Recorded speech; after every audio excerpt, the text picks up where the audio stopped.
Welcome to TTVNEWS with some latest events in Tay Ninh province, and now we come into details.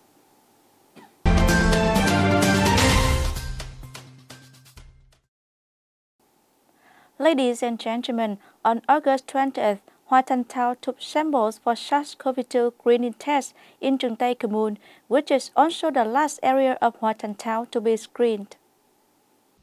The test team have been here since 6 a.m. to get ready for the sampling. People were also told to arrive at the centralized sample locations early and strictly comply with the 5K principle while they are waiting. During the screening test, the entire commune was sealed off and carefully monitored. Because the people weren't too crowded, the procedure was simple, so the sampling was done quite smoothly. People didn't have to wait so long. Residents were simply required to present the test invitation given by the self-governing residential groups previously without having to use the app on a smartphone. People have worked successfully with the test teams. The test team finished sampling at 32 centralized testing points just on August 20th. Trường Tây commune is the final commune in Hoa Thanh town to be screened and is also the town's green zone. Hoa Thanh town completed the collection of samples for SARS-CoV-2 screening tests on August 20th. During the blockade area, the locals here were given food assistance to safely comply with the state's regulations on epidemic prevention and control. The people and mass organizations in the area have prepared and supported food for the blockade period. Disadvantaged residents such as Ms. Trần Thị Hà, who previously had a source of income from scrap purchase, are now safely staying at home after the screening test thanks to the support of benefactors and social unions before the blockade. In the past time, I also received enough food from the sponsors. It was also sufficient. There was rice, noodles, soy sauce, cooking oil, vegetables, and roast. Many of town stores and markets are still closing. The residents also closely adhere to the epidemic prevention regulations. The People's Committee of Hoa Thanh Town has directed the communes, works and functional branches to ensure the arrangement of enough food to serve the needs of people in the blockade area. The workers, freelancers also receive timely support. In the past time, the committee has supported 20 kilograms of rice, a box of noodles, a dozen chicken eggs, and a bunch of vegetables. Everyone at the boarding house is the same now, just hoping to push back the epidemic zone so that people can go to work. People in communes and wards have also been provided with the phone numbers of the local person in charge to contact in case they need help during the blockade.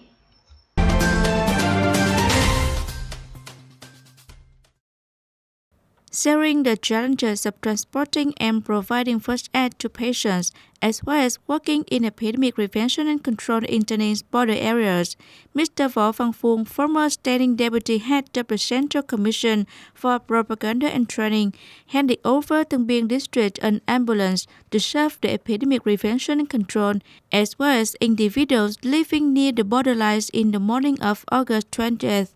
The ambulance is financed by the collective resources from domestic individuals and organizations under the mobilization of Mr. Phuong.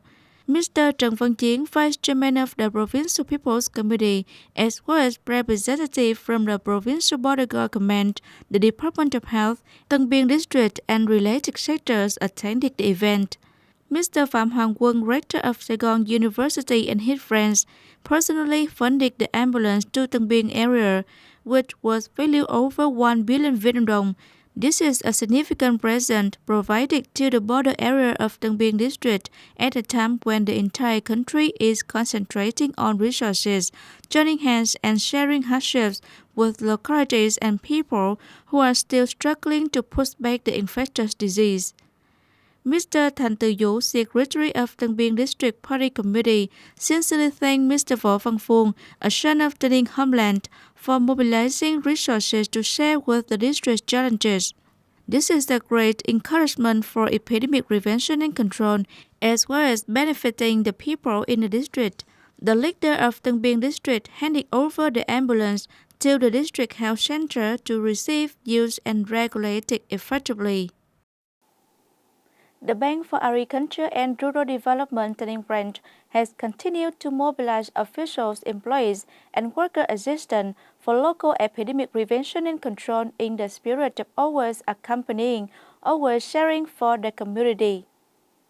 On August 20, Agribank Tay Ninh branch continued to send 250 million Vietnam dong to the Social Protection Fund of the Vietnam Federal Branch Committee of Tay Ninh Province to join hands in the prevention and control of COVID-19 epidemic in Tay Ninh Province.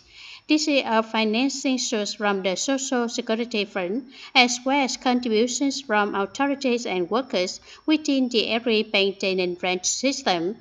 Previously, Agribank Tay Ninh branch also donated more than 1.1 billion Vietnam dong to the Vietnam Federal Branch Committee of Tay Ninh Province, field hospitals and medical facilities for COVID-19 patients in Tay Ninh Province.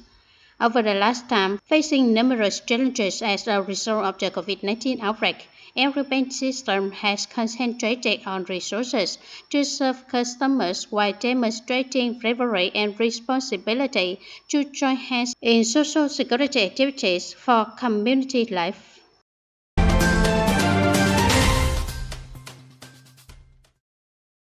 Over the last time, U Minh Châu district has received the support of individuals, units in the prevention and control of COVID-19 pandemic in the area.